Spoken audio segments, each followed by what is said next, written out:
Ana mau nanya, apakah ain bisa mengena ke barang atau hanya orang saja? Bisa ke barang. Bahkan di Saudi itu saya dengarkan dari para masyayikh, dari para ulama-ulama kita tuh bisa sampai merusak kendaraan. Ada mobil baru lewat, oh baru ya, bagus ya, itu bisa tabrakan itu. Makanya harus hati-hati. Caranya diobati dengan selalu mengucapkan Masya Allah, Tabarakallah. Nah kalau di Saudi itu sudah menjadi tradisi orang karena mereka faham sekali. Dan ada hadis Nabi, hati-hati teman-teman. Bunyinya gini, kata Nabi SAW, mayoritas umatku mati penyebabnya ain. Penyebabnya ain. Justru karena hasutnya orang. Jadi rumah tangganya orang bisa pecah, usahanya bisa bangkrut, badannya bisa sakit, itu karena ain. Dan obatnya sederhana. Obatnya setiap orang puji, kita mengatakan Masya Allah, Tabarakallah. Selalu begitu. Atau kalau kita memuji, kita juga mengucapkan. Walaupun antum tidak punya penyakit ain, tetap harus hati-hati. Setiap muji anak, muji istri, muji suami, muji kendaraan sendiri, Masya Allah, biasakan. Kalau di Saudi itu ditempel stiker tuh, Masya Allah, Tabarakallah, di mobil.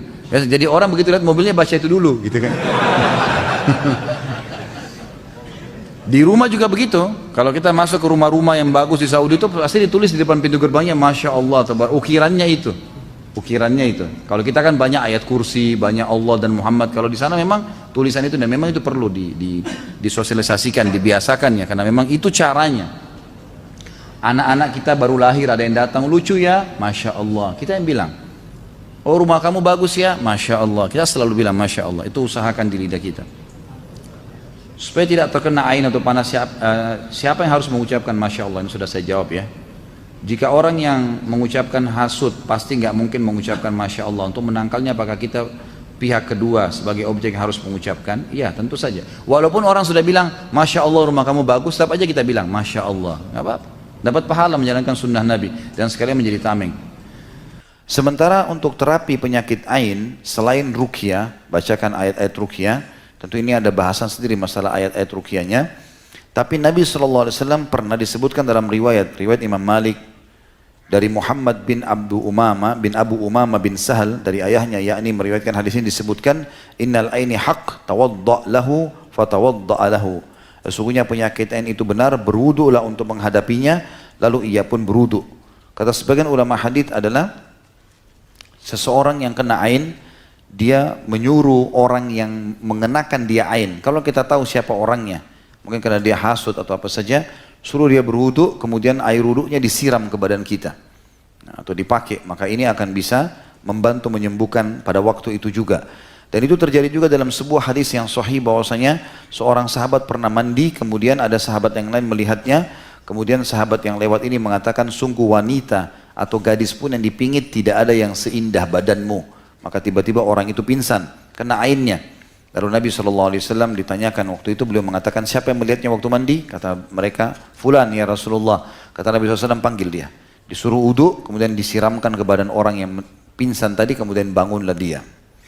Maka ini termasuk cara terapi selain membacakan ruqyah, ayat-ayat tadi hadis Aisyah radhiyallahu anha dalam hadis Bukhari Muslim, juga dengan cara seperti ini.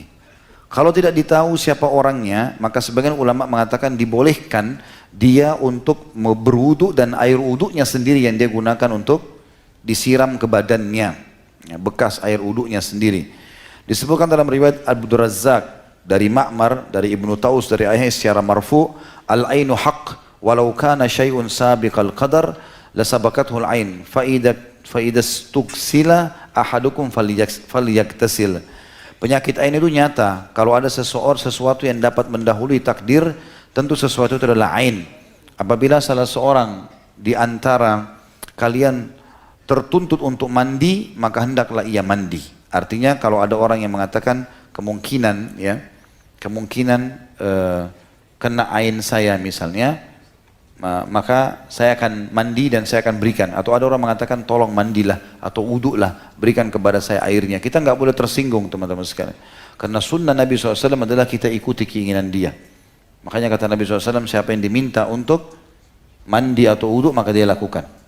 Kemudian dalam riwayat Jabir, hadis ini diriwayatkan oleh Bazzar dengan sanad hasan. Dan hadis ini marfu, sesungguhnya ain itu dapat memasukkan seseorang ke dalam kubur, artinya sampai menyebab mati. Dan unta bisa masuk ke dalam kuali, ya. Jadi saking luar biasa bahayanya penyakit ain itu. Salah satu juga yang efektif selain ruqyah syariah, selain juga mengambil air wudu atau air mandi orang tersebut atau dia sendiri yang wudu, maka juga dilakukan dengan cara mengucapkan Masya Allah, Tabarakallah. Tapi memang itu harus dilakukan, ya, kalau orang puji, karena ini bahaya. Terutama teman-teman kadang-kadang subhanallah kalau keluar rumah kita punya anak kecil sengaja diperindah, lalu kita tidak sama sekali membekali dia dengan doa, ya, dengan mendoa agar Allah lindungi dari keburukan. Ini bahaya sekali. Disebutkan dalam sebuah riwayat yang lain, riwayat Tirmidzi, dan dinyatakan hasan oleh beliau, bahwasanya Nabi SAW pernah memohon perlindungan dari godaan jin dan dari ain manusia. Dan ini menandakan memang besar sekali pengaruhnya, ya, besar sekali pengaruhnya. Oleh karena itu